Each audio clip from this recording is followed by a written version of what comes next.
Saya yakin semua orang yang pernah ninggalin sholat itu tahu kalau sholat itu wajib. Benar nggak Pak? Ada nggak orang Islam yang nggak tahu kalau sholat itu wajib? Tahu dia. Terus kenapa dia nggak mau sholat? Nah ini alasannya macam-macam. Ada yang alasannya males, ada yang alasannya sibuk, ada yang alasannya ngantuk lah, macam-macam Pak. Itu semua alasan. Allah beri contoh. Saya itu pernah ketemu orang yang kakinya buntung Pak.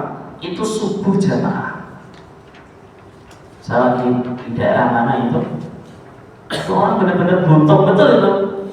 Ngesot Pak jalannya Pak ke masjid itu. Malu saya, ini kaki saya sehat. Dari situ saya punya ambisi, pokoknya saya harus tetap bangun. Ya orang buntung itu masjid Pak. Ada orang nggak punya tangan ya ke masjid. Ada orang buta lalu dituntun sama anaknya ke masjid. Ada sahabat namanya Abdullah bin Umi Maktum. Itu buta, tapi ke masjid 5 waktu ke masjid pakai tali. Dari rumahnya ngikat tali, diikat sampai masjid. Jadi kalau ke masjid pegangan tali. Lah kita waras loh Pak, kita sehat ya. Mata sehat, kaki sehat, tangan sehat, perut gendut, ya gitu ya. Maksudnya sehat walafiat gitu loh. Gak ke masjid itu kan ya sombong sekali. Orang yang gak ke masjid itu ibarat orang yang dipanggil sama Pak Presiden tapi gak mau datang. Kan sombong. Kamu kemarin dipanggil Presiden, oh enggak, ya udah nanti rasakan sendiri, ya kan gitu kan.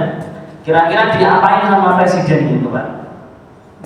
Dipanggil gak datang diapain kalau sama Presiden? Disuruh datang paksa. Bagaimana cara Allah membuat orang itu dipaksa untuk ke masjid? Itu gampang caranya Pak. Dibikin semua usahanya bangkrut tokonya, istrinya kabur, akhirnya pusing, akhirnya ke masjid. Ya Allah, ke masjid juga kan? Ya? Dan dibikin bangkrut, dibikin itu baru dia ke masjid, baru nangis-nangis. Itu kadang caranya Allah untuk memaksa hambanya biar ke masjid. Tapi kan gak enak cara itu Pak. Cara itu gak asik itu. Kenapa? Bangkrut tokonya, bangkrut usahanya, hancur keluarganya, baru ke masjid, kan gak enak kok kayak gitu.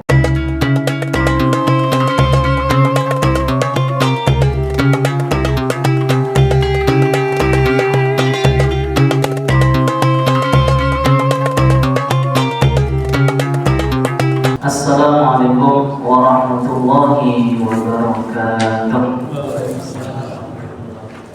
Innal hamdalillah nahmaduhu wa nusalli wa nusallimu ala rasulihil karim. Wassalatu wassalamu ala asyrafil anbiya wal mursalin wa la hawla wa la quwwata illa billahil aliyyil azim. Amma ba'du. Faqad qala Allah ta'ala fil Qur'anil karim afala yatadabbaruna al-Qur'an wa qala aidan wa fil Qur'an tartila qala nabiyyuna Muhammad sallallahu alaihi wasallam man salaka tariqan yaltamisu fihi ilman sahalallahu lahu tariqan ila jannah. Hadis wa qala nabiyyuna Muhammad sallallahu alaihi wasallam. Alhamdulillah, bersyukur kita kepada Allah Subhanahu wa taala. Pada malam hari ini Allah SWT masih memberikan kita nikmat untuk melaksanakan sholat maghrib dengan berjamaah, dilanjutkan dengan pengajian Riyadhus Shalihin. Semoga Allah jadikan kita menjadi orang-orang yang soleh, orang-orang yang taat kepada Allah Subhanahu wa taala, senantiasa memberikan berkah umur, berkah rezeki, anak-anak kita menjadi anak yang soleh, yang soleh. Yang punya utang semoga Allah lunasi semua utang-utangnya. Yang punya masalah semoga Allah selesaikan masalahnya. Dan untuk kita semua semoga istiqomah menjalankan perintah Allah nanti dalam keadaan husnul khotimah. Ala hadiniya wa likulli niyatin salihah ila hadratin Nabi Mustafa Muhammad sallallahu alaihi wasallam wa azwajihi wa dzurriyyatihi wa baitihi insyaallah. Al-Fatihah. أعوذ بالله من الشيطان الرجيم. بسم الله الرحمن الرحيم. الحمد لله رب العالمين الرحمن الرحيم مالك يوم الدين إياك نعبد وإياك نستعين اهدنا الصراط المستقيم صراط الذين أنعمت عليهم غير المغضوب عليهم ولا الضالين. Amin. Bismillahirrahmanirrahim. Beberapa hadis yang menjelaskan tentang larangan untuk menyakiti orang-orang soleh dan orang-orang mukmin, dan kepada mereka yang lemah sebagaimana anak yatim dan orang-orang yang tidak memiliki pembela mereka. Jadi ini masuk dari bab tahdir min ida. Ida itu nyakiti. Sebelum kita masuk di sini, menyakiti itu bisa dengan beberapa hal. Bisa menyakiti fisik ataupun menyakiti hati, ya. Jadi yang namanya menyakiti ini bisa apa saja. Artinya memang saudara mukmin itu haram untuk disakiti, ya. Mau disakiti dengan cara menggunakan lisan ataupun menyakiti dalam fisik. Hadis Nabi Hurairah radhiyallahu fil babi qablu hadza. Man atani waliyan faqad adantuhu bil hamdi wa minha hadis Sa'ad bin Abi Waqqas radhiyallahu anhu as-sabiq fi babi mulatafatil yatim. Wa qala sallallahu alaihi wasallam ya Abu Bakar la in kunta aqdabtahum laqad aqdabta rabbaka. Sebagaimana hadis dari Abi Hurairah dalam bab sebelumnya. Jadi hadisnya ini siaran ulang, Pak. Karena memang Riyadhus Shalihin itu gini, Pak. Riyadhus Shalihin ini belajar hadis sesuai bab. Jadi karena di bab ini nyambung hadisnya, maka walaupun hadis ini pernah disampaikan di bab yang lain, maka diulang lagi. Karena yang lain pakai hadis itu nyambung, bab ini pakai hadis ini juga nyambung. Jadi satu hadis untuk beberapa bab, ya. Contoh, kemarin kita sudah bahas hadis ini nih. Disampaikan bahwa orang yang memusuhi wali-walimu, maka aku umumkan perang kepadanya. Ini kan sudah, ya. Dimana kalau kita ini memusuhi walinya Allah, sama saja mengajak perang kepada Allah. Dan juga hadis dari Sa'ad bin Abi Waqqas radhiyallahu yang sudah lewat pembahasannya dalam bab berlaku lembut kepada anak-anak yatim. Sabda baginda Nabi SAW kepada Abu Bakar, wahai Abu Bakar, jika engkau marah kepada mereka, maka engkau juga telah marah kepada Rabbmu. Jadi kalau bapak memarahi orang beriman, memarahi anak-anak yatim, memarahi orang-orang soleh, ini sama saja kita ngajak ribut sama Allah, ya. Karena memang perintah dalam Quran itu kan wala, ya, ayatnya apa tuh, lupa saya, ya. Di dalam Al-Quran kita dilarang untuk menghardik anak yatim, ya. Gak boleh kita menjadi anak yatim, menjadi orang beriman, itu jangan. Karena orang-orang beriman ini orang-orang yang sudah menjaga hubungan baik dia dengan Allah. Jadi bahasanya apa? Kalau bapak ini jadi bos, bapak punya segalanya, bapak punya anak buahnya itu anak buah yang nurut gitu loh, anak buah yang taat, nurut. Bahkan anak buah ini anak buah yang membuat bosnya selalu senang. Kira-kira kalau anak buahnya dijahati, bosnya turun tangan nggak, Pak? Turun tangan nggak kira-kira? Turun tangan. Kalau anak buahnya bermasalah, bosnya mau nolong nggak kira-kira? Mau. Ini hukum dunia saja seperti itu, Pak. Sama juga orang-orang yang menjaga hubungan baik dia dengan Allah, maka haram bagi kita untuk menyakiti mereka. Jadi kalau orang mukmin itu lebih baik berdamai, ya. Jangan bikin masalah sama orang beriman. Karena orang beriman adalah orang-orang yang menjaga hubungan baik dia dengan Allah Subhanahu wa Ta'ala. Makanya dalam Islam selalu mengedepankan hadis la taqdu. Artinya apa? jangan marah. Karena kemarahan ini akan menimbulkan permusuhan, dan permusuhan akan menimbulkan kebencian, dan kebencian akan menimbulkan kejahatan. Makanya udah, kalau orang beriman itu damai aja, damai Pak, damai saja.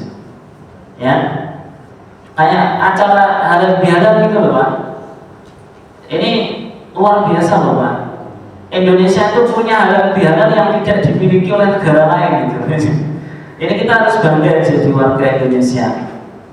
Di negara lain itu nggak ada halal bihalal itu, nggak ada. Pulang kampung, mana ada lebaran pulang kampung di negara lain itu. Yang membudidayakan halal bihalal kan orang-orang Indonesia.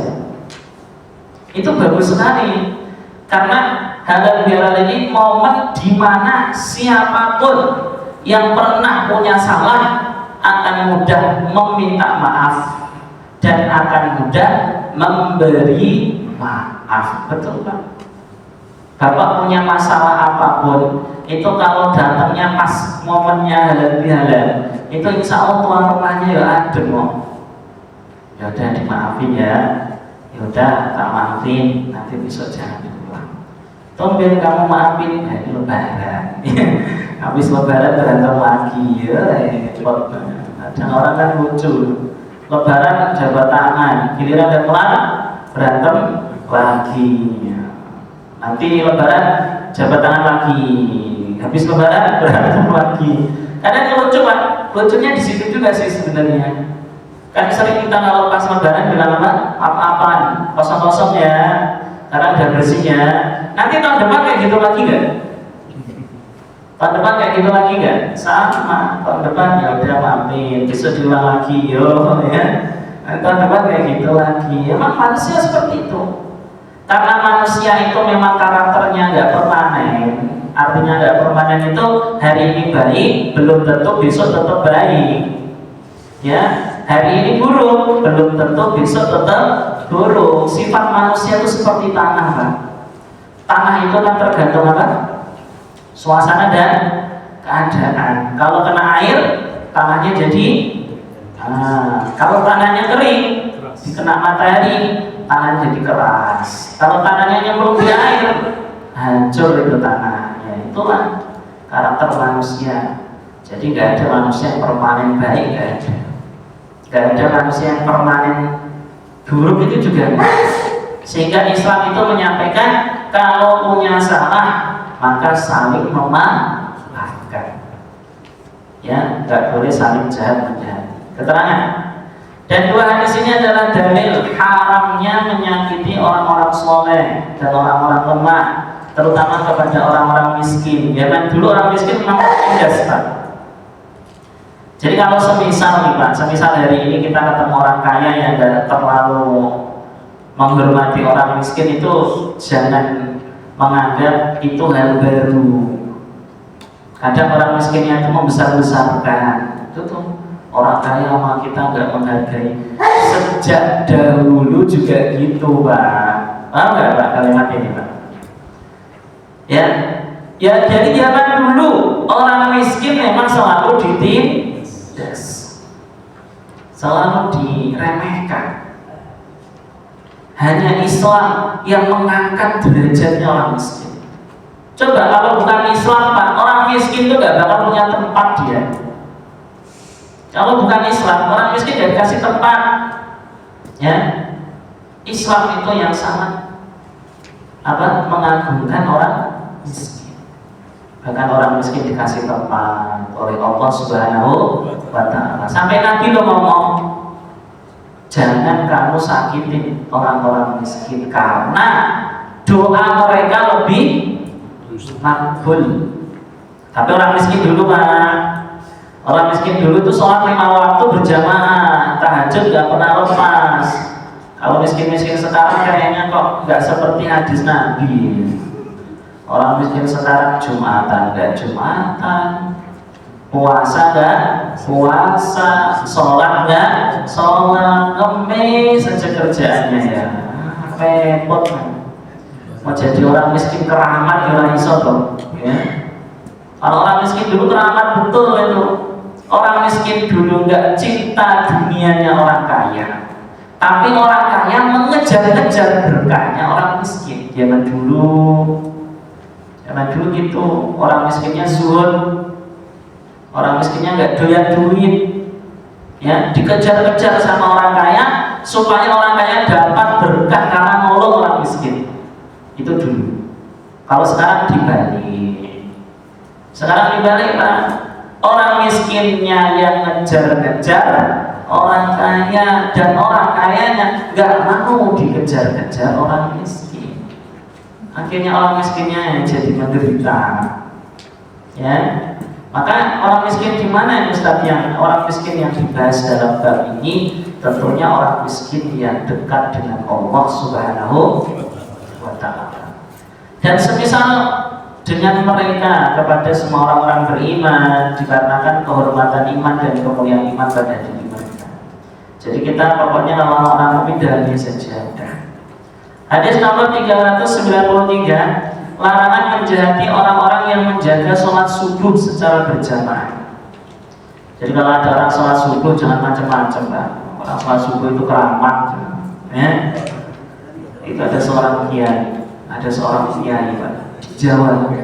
Dia itu sampai ngomong gini, andaikan kamu sholat subuh berjamaah rutin selama 5 tahun dan hidupmu tidak berubah, silahkan kesini, tak kasih duit kamu. Ya, artinya nggak mungkin rutin Pak, tapi rutin. Jangan hari ini subuhan, besok bolong, ya. Ini rutin. Orang yang rajin menjaga subuh berjamaah Pak, itu muncul keramatnya nanti. Keramatnya itu apa? Macam-macam. Keramat sholat subuh itu macam-macam. Termasuk doanya Rasulullah. Rasulullah pernah berdoa, Allahumma barik lana fi ummati fi bukuri ummatina. Ya Allah, berikanlah keberkahan untuk umatku, terutama yang mau bangun pagi. Ada kiai suka ngomong gini, tahu nggak kenapa ayam itu nggak pernah punah? Ayam ini berkah karena bangun pagi. Coba kalau di kampung banyak ya ayam yang bangun pagi. Kalau di sini kan nggak pernah dengar saya. Ayamnya jadi nasi padang mustahilnya. Kalau di kampung kan banyak. Kalau saya pulang ke Jawa itu masih dengar banyak. Tapi di sini nggak ada dengar saya ayam dicekik. Ayamnya itu mati kalau di sini ya. Itu berkah, tapi nggak mati-mati. Bapak bisa bayangin setiap orang hajatan pakai ayam. Ya, orang nikahan, tahlilan, bangun rumah, acara catering, arisan, itu ayamnya Pak, berapa ribu yang dipotong itu, tapi tetap masih ada. Ini namanya kalau ayam saja bangun pagi dapat berkah, apalagi orang beriman. Maka subuh harus bangun Pak, dipaksain Pak. Walaupun nganggur, walaupun nggak kantor, subuh ya, karena orang yang tidak bangun pagi hidupnya nggak barokah. Nah ini baca. Wa Jundub bin Abdillah radhiyallahu anhu qala Rasulullah sallallahu alaihi wasallam man shalla salata subhi fa huwa fi dimmatillah fala yatlubannakumullah min dimmatihi bi syai'in fa innahu man yatlubuhu min dimmatihi bi syai' yudrikhu summa yakubbuhu ala wasihi fin nari jahannam. Rawahu Muslim. Dari Jundub bin Abdillah radhiyallahu anhu, beliau berkata, Rasulullah SAW bersabda, barang siapa yang menjalankan sholat subuh berjamaah, maka dia berada dalam jaminan Allah. Maka jangan sampai Allah menuntut kalian dengan sesuatu apapun pada jaminannya. Karena barang siapa yang dia tuntut pada jaminannya, pasti dia, Allah akan mendapatkannya. Kemudian orang tersebut akan ditelungkupkan pada wajahnya di dalam neraka. Jadi hadis ini hadis ancaman loh Pak ini. Orang yang macam-macam sama orang yang sholat subuh dipastikan akan dimasukkan ke dalam neraka. Oh, serem. Summa yaqubuhu ala wajhi final jannah. Kalau nggak tobat, makanya tobat. Tobatnya gimana Ustaz? Ya tobatnya jangan macam-macam sama orang yang jamaah subuh. Dan hadis ini benar-benar diamalkan oleh Hajjaj bin Yusuf.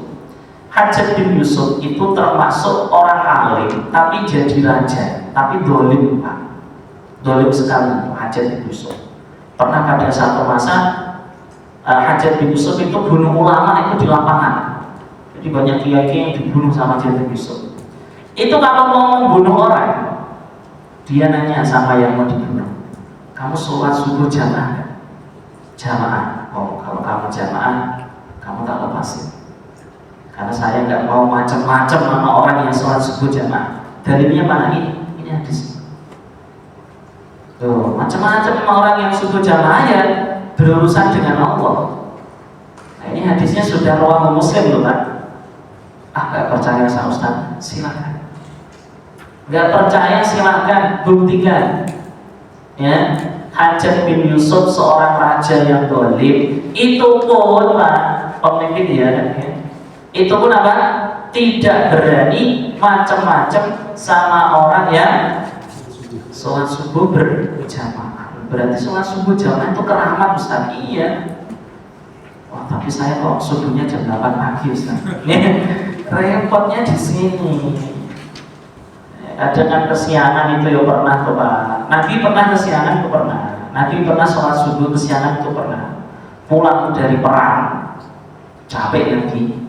Nabi bilang sama Bilal, nanti kalau sudah subuh bangunin semuanya. Siap, kata Bilal. Bilal ketiduran. Nabi tidur, semua tidur. Nabi yang pertama bangun. Udah siang matahari udah keluar itu. Dibangunin Bilal. Ya ketiduran, udah sholat kodok jamaah. Tapi itu ya jarang-jarang kok Pak. Kalau Senin kodok, Selasa kodok, Rabu kodok. Amalan istiqomah Ustaz, istiqomah kok kayak gini ya. Jadi subuh jamaah, saya sendiri ngerasain loh Pak. Bangun pagi itu di badan enak. Ya kan Bapak pernah toh subuh telat sama subuh pas itu pernah nggak? Rasanya lebih enak mana?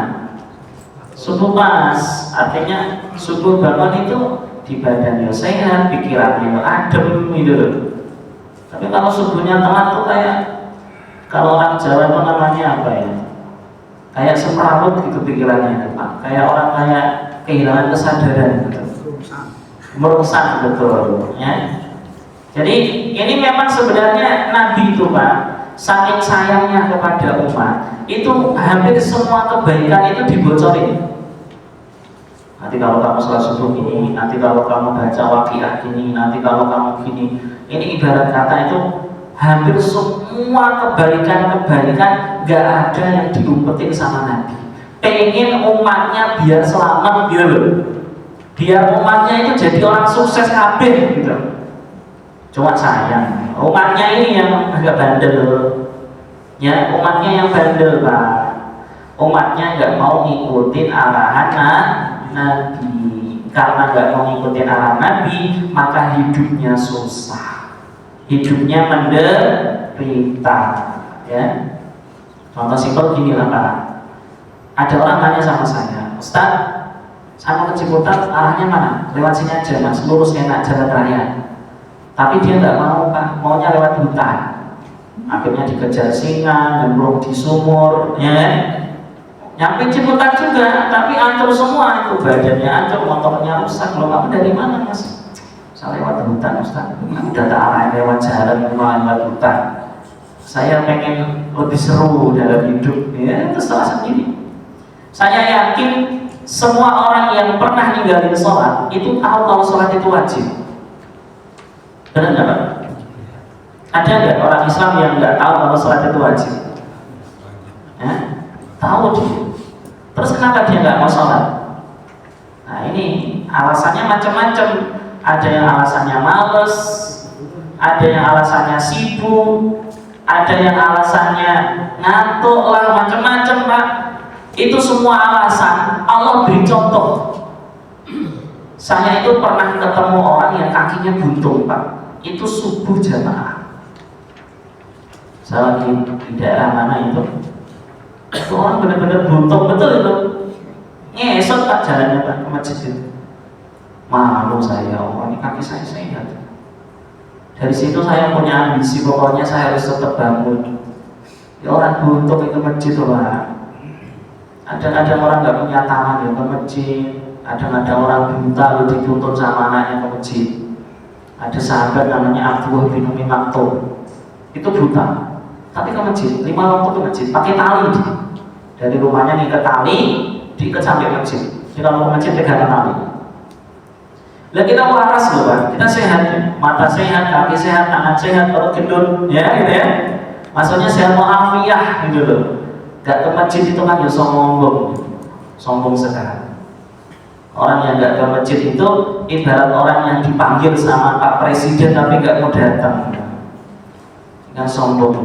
Kamu kemarin dipanggil Presiden, oh enggak, ya udah, nanti rasakan sendiri, ya kan gitu kan. Kira-kira diapain sama Presiden gitu Pak? Dipanggil gak datang, diapain kalau sama Presiden? Disuruh datang paksa. Bagaimana cara Allah membuat orang itu dipaksa untuk ke masjid? Itu gampang caranya Pak. Dibikin semua usahanya bangkrut. Bangkrut tokonya, istrinya kabur, akhirnya pusing, akhirnya ke masjid. Ya Allah, ke masjid juga kan? Ya? Dan dibikin bangkrut, dibikin itu, baru dia ke masjid, baru nangis-nangis. Itu kadang caranya Allah untuk memaksa hambanya biar ke masjid. Tapi kan gak enak cara itu Pak. Cara itu gak asik itu. Kenapa? Bangkrut tokonya, bangkrut usahanya, hancur keluarganya, baru ke masjid, kan gak enak tuh kayak gitu. Mau dipaksa ke masjid, apa ke masjid dengan sukarela Pak? Sukarela, ya. Kalau sukarela kan aman-aman aja, alhamdulillah keluarga sehat, usahanya lancar, ke masjid, ya.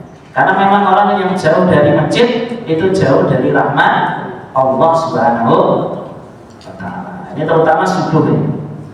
Keterangan dalam hadis ini, kenapa yang disebutkan adalah sholat subuh dan bukan sholat yang lainnya? Hal ini dikarenakan waktu subuh adalah awal waktu di mana orang-orang memulai menyebar untuk menunaikan kebutuhan dan aktivitas mereka. Maka orang yang mengerjakan semua sholat 5 waktu dengan berjamaah juga akan mendapatkan jaminan dari Allah sebagaimana dalam hadis ini. Sebenarnya yang teramat itu bukan cuma subuh Pak, pokoknya sholat 5 waktu itu teramat dan ya, kalau sholat subuh dapat jaminan, zuhur juga sama, asar juga, maghrib, isya, subuh, mau doain, semuanya sama. Kenapa disebut subuh? Karena memang orang pertama kali bangun itu subuh gitu kan. Enggak Ustaz, saya bangunnya siang, berarti kamu malam kerja, ya kan gitu. Kita memakai hukum normal saja lah. Hukum normal itu orang memulai aktivitas itu pagi, normalnya ya. Orang memulai aktivitas kapan? Pagi. Makanya dalam hadis ini dimulai dari sholat subuh. Kalau subuhnya baik, maka semuanya juga ikut baik. Kita ganti bab. Bab ijra'u ahkamin nas ala dhahir wa sara'irihim ilallah. Bab menjalankan hukum kepada manusia secara zahir saja yang bisa dilihat oleh mata, dan untuk urusan rahasia mereka, sesuatu yang disimpan dalam hatinya, maka diserahkan kepada Allah. Islam hanya menghukumi zahir. Hukumi zahir itu apa Ustaz? Nah ini kita bahas. Allah berfirman, fa in tabu wa aqamus salata wa atuz zakata fa khallu sabilahum. Jika mereka bertaubat dan mendirikan salat dan membayar zakat, maka berilah kebebasan kepada mereka. Imam Suyuti berkata, orang yang sudah masuk Islam tidak akan dibebaskan jika dia belum sholat dan belum membayar zakat. Dalam artian, jika ada orang kafir syahadat, maka tetap harus diawasi dan belum diberikan kebebasan sampai dia mau sholat dan bayar zakat. Jadi kapasitas orang dikatakan muslim itu harus sholat sama bayar zakat. Kenapa puasa tidak disebut Ustaz? Karena puasa itu setahun sebulan. Ya kan juga sama Ustaz, setahun sekali. Iya, tapi zakat itu sosialnya kan. Sholat hubungan dia dengan Allah, zakat hubungan dia kepada manusia, saling berbagi gitu. Dan ayat ini dijadikan dalil oleh madzhab Syafi'i tentang hukum mati bagi orang yang meninggalkan sholat dan tidak mau bayar zakat dalam konteks hukum Islam jika mereka tidak mau bertobat dan menentangnya. Jadi kalau madzhab Syafi'i ada orang nggak sholat itu disuruh tobat. Kalau nggak mau tobat harus dipancung kepalanya. Itu madzhab Syafi'i. Tobatnya 3 hari. Hari pertama datangin, gimana mas? Mau sholat nggak? Orang? Ya udah. Hari kedua datangin lagi. Mau sholat nggak mas? Enggak. Hari ketiga datangin. Mau sholat nggak? Enggak. Ya udah, tarik seret, dipancung. Itu madzhab Syafi'i. Dalilnya ini. Fa'intahu wa aqamus sholat wa atuz zakat wa khallu sabilahum. Artinya kalau dia nggak tobat, dia nggak sholat, nggak zakat, bunuh aja dah. Biar nggak nambah dosa. Nggak mau sholat ya? Ini Islam Syafi'i seperti ini madzhabnya. Di Indonesia belum berlaku. Kalau di Indonesia berlaku habis ayat kita.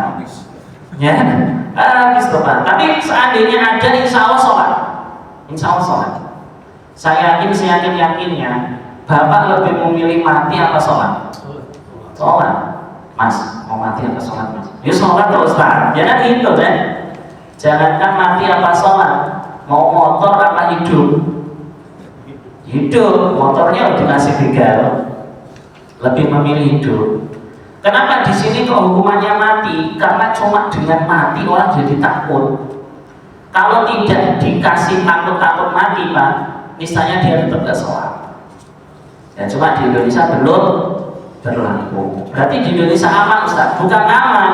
Justru tempat yang seperti ini itu membuat orang-orang maksiat itu gak pernah tobat Pak. Kenapa? Merasa aman. Ada seorang kiai ditanya sama santrinya, Pak Kiai, itu kalau betul maksiat itu dosa kan harusnya dihukum sama Allah. Tetapi kenapa banyak orang-orang yang maksiat tetap sehat? Gak punya masalah bahkan mereka.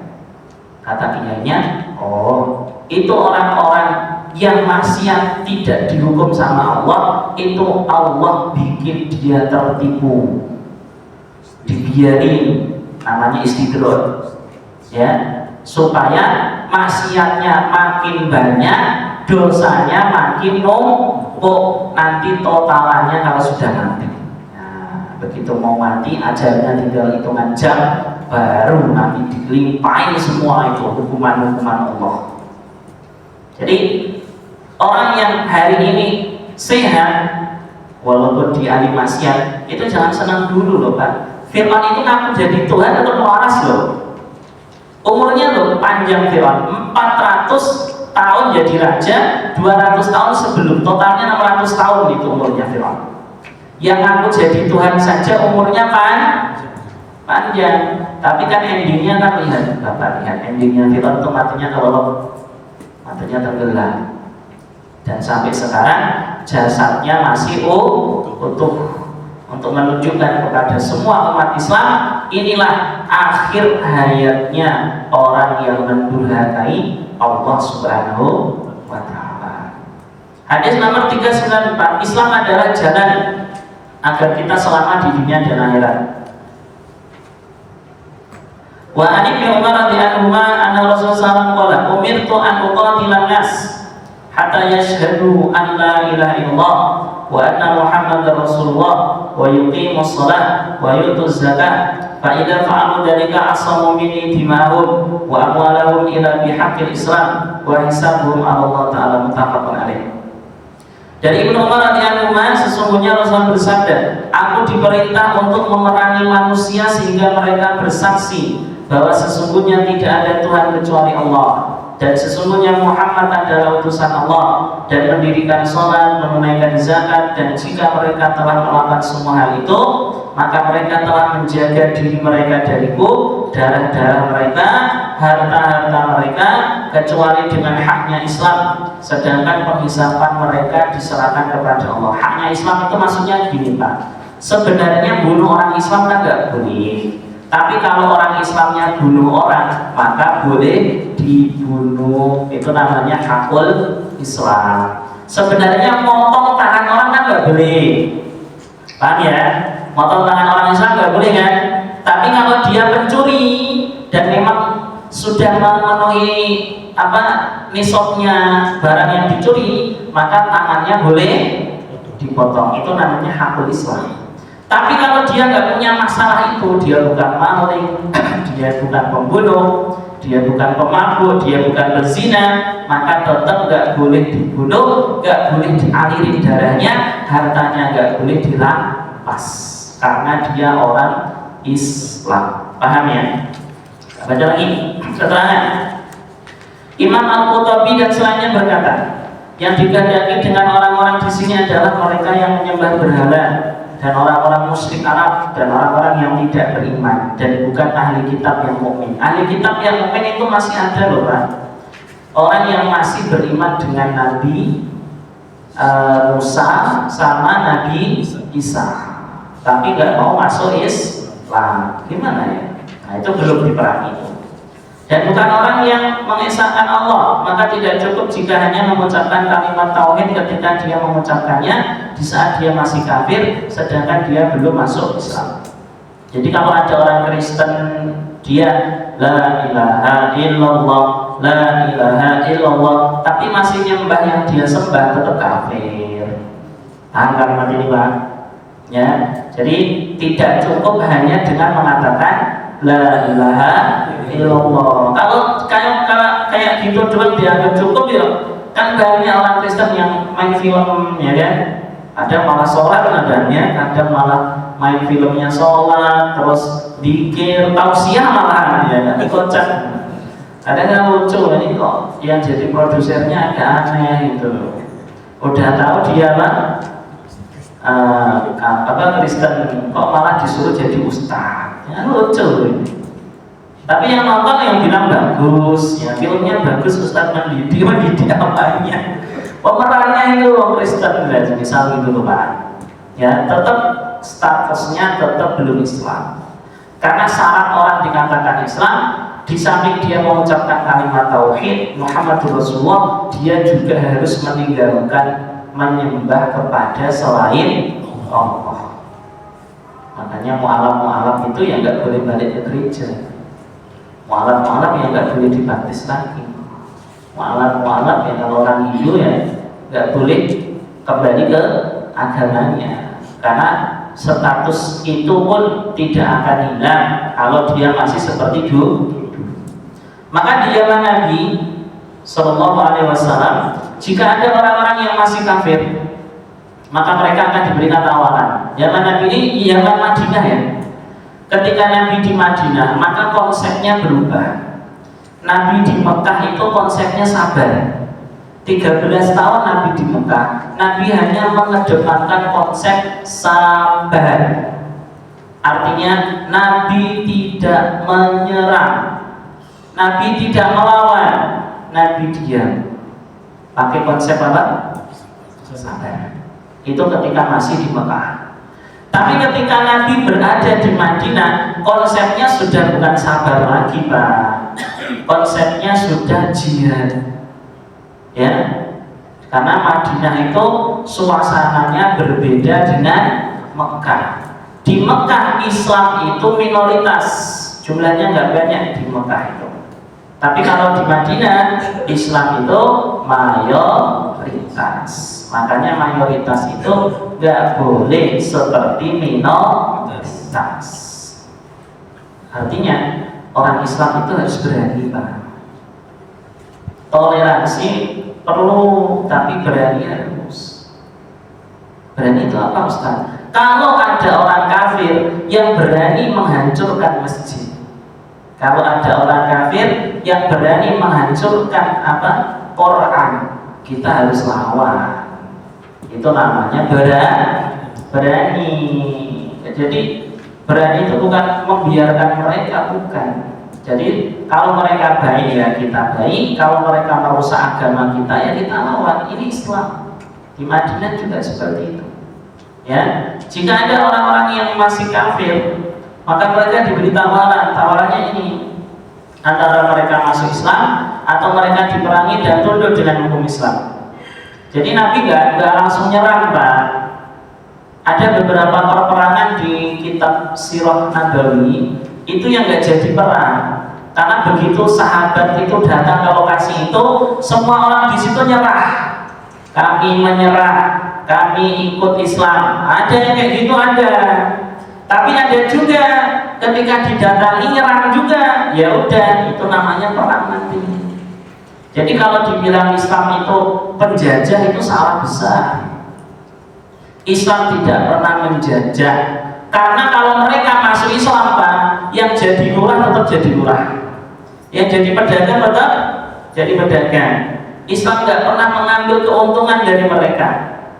Ya, bahkan di zaman dulu Islam tidak memungut pajak, karena pajak itu hanya diambil dari orang kafir saja. Itu kan menunjukkan bahwa Islam itu rahmatan lil alamin. Pokoknya kalian seperti ini, cuma agamanya ganti. Yang awalnya nyembah patung, ayo kita nyembah kepada Allah, Tuhan yang sesungguhnya. Maka itu satu bentuk kasih sayang, Pak. Contoh simpel, Pak. Kalau bapak lihat anak bapak itu nyasar, masa bapak biarin sih? Pak, itu anaknya nyasar, biarin. Wah, nggak sayang berarti. Orang yang sayang, kalau lihat anaknya nyasar, samperin, pegang tangannya, bawa ke tempat yang benar, kan gitu toh, Pak. Nabi Muhammad juga gitu, lihat umatnya kesasar, ini umatnya. Loh, kok kamu malah nyembah patung? Ya. Kok nyembah patung kamu? Ini bukannya Tuhan? Bukan. Terus Tuhan kita siapa? Allah, gitu loh. Masa kayak gini dibilang teroris? Masa kayak gini dibilang penjahat? Enggak. Justru Islam itu rahmat. Islam inilah yang mengantarkan orang-orang yang harusnya masuk neraka ditarik dan digiring ke surga.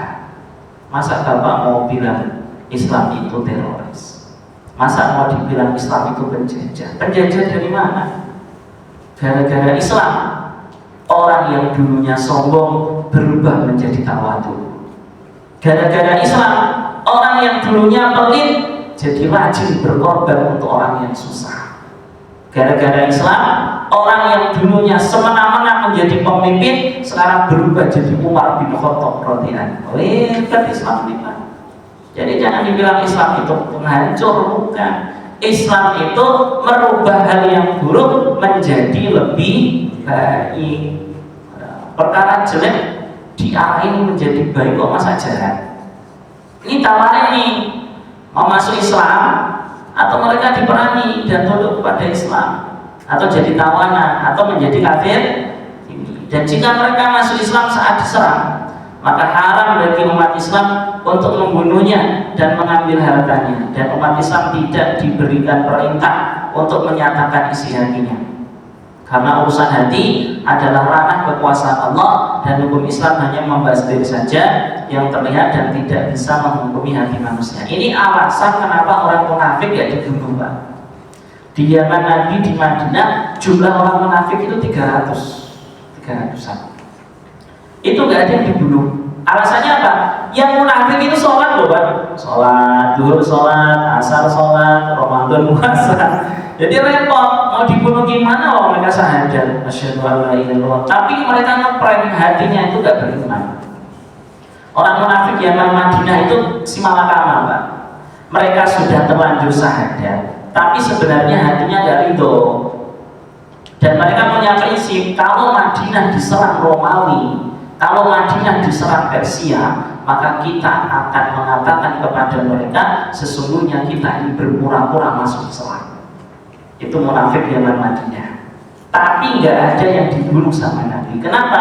Karena Islam hanya membahas dohir. Urusan hati itu urusanmu sama Allah. Gitu loh.